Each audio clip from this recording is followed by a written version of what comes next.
In market news now, the dollar is steady as a holiday in most major Asian markets subdued the start of what could turn into a busy week, with all eyes on U.S. inflation data for clues on when the Federal Reserve may start to cut rates. Markets including Japan, China, Hong Kong and Singapore are all shut for holidays, and commodities oil prices fell following last week's advance of Iran's foreign minister saying that the war in Gaza may be moving closer to a diplomatic solution. For more on this, we are joined by Skulk Low, who is a wealth manager at PSG. Skulk, thank you so much for your time. Give us a sense of what's driving markets right now. Well, currently, very little, Nastasia. I mean, as you just mentioned, most of the E is currently closed. So we got a bit of a pushback there this morning, from resources after a horrible last week. This week, not a lot of companies reporting. We're waiting for let's call it one of my favorites. I mean, everybody knows I'm a bit of a gold bull. So Durban Roodepoort Deep and Pan-African Resources hopefully is going to give their shareholders a bit of a Valentine's kiss on the 14th. Both of them already guided. They guided, both trading statements came out the 2nd and the 6th of February and already shown that they're beating their last year figures. So this high gold price definitely looking good. It's going to give us some direction of what might happen in some of these major gold. But besides that, locally on the local front, I think it's going to be very much hurry up and wait type of scenario, waiting for the US. With that said, you have some of the local companies set to release their earnings, and they've already given us their trading update, so we've got a rough idea of what to expect. But what are you anticipating here in terms of themes, or is it too early to tell? Yeah, I think yes, you've mentioned it. I think the inflation theme is definitely still very much in play. I mean, everybody is waiting for that magic word, that rate cut. And until we don't get the exact guidance, every day there's sort of a new murmur going around, higher for longer, wait, inflation not necessarily beat. I think that's going to be the major theme currently. And we can see it. We can see it in our local bond price. We can see it in the international bond prices. So for now, it's very much that theme. And let's get the US reporting season out of the way. I mean, that was a massive one. As Friday's close, 2/3 of all the S&P 500 companies reported, for this quarter.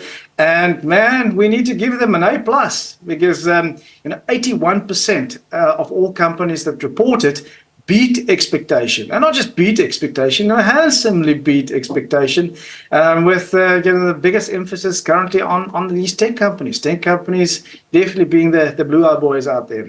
I'm curious, though, when it comes to those rate cuts, when they do happen, what does history tell us typically happens when the cuts take place?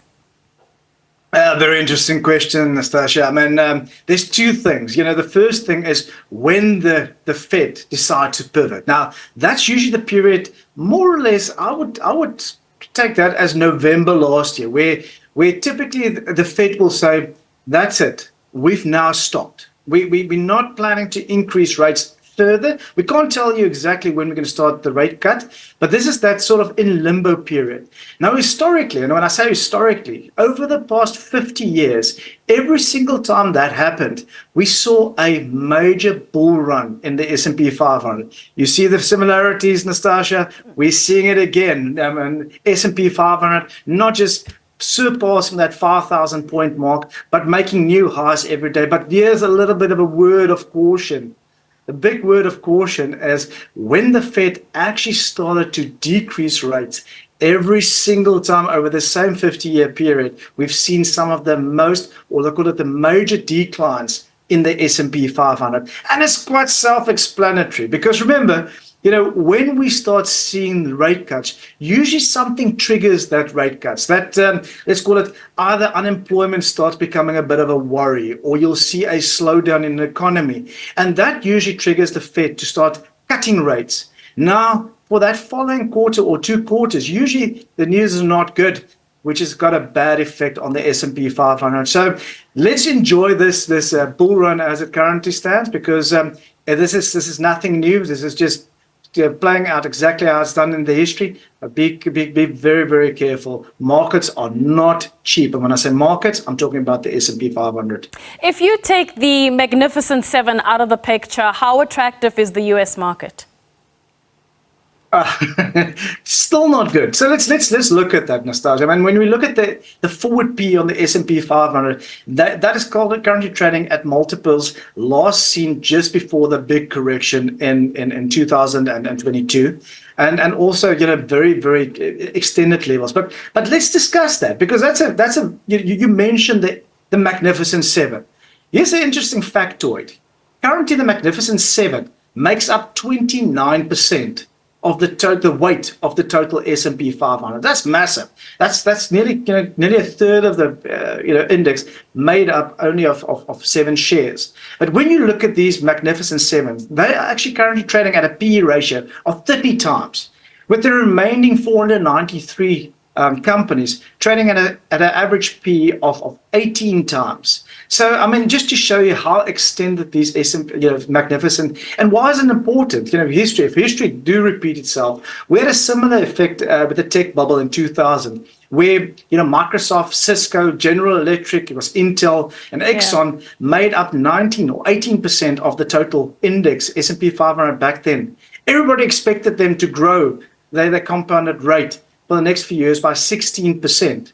They came in at only 8%, and all hell broke loose. Today known as the dot bomb crash. Yeah. Be careful. I think be very, very careful currently. I think markets are a bit extended.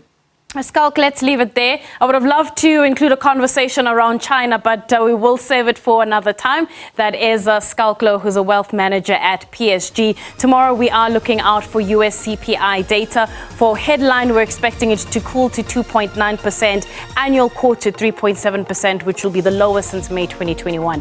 However, we're going to leave it there. We're going to take a quick break, and when we come back, we'll have more news for you, so stay tuned.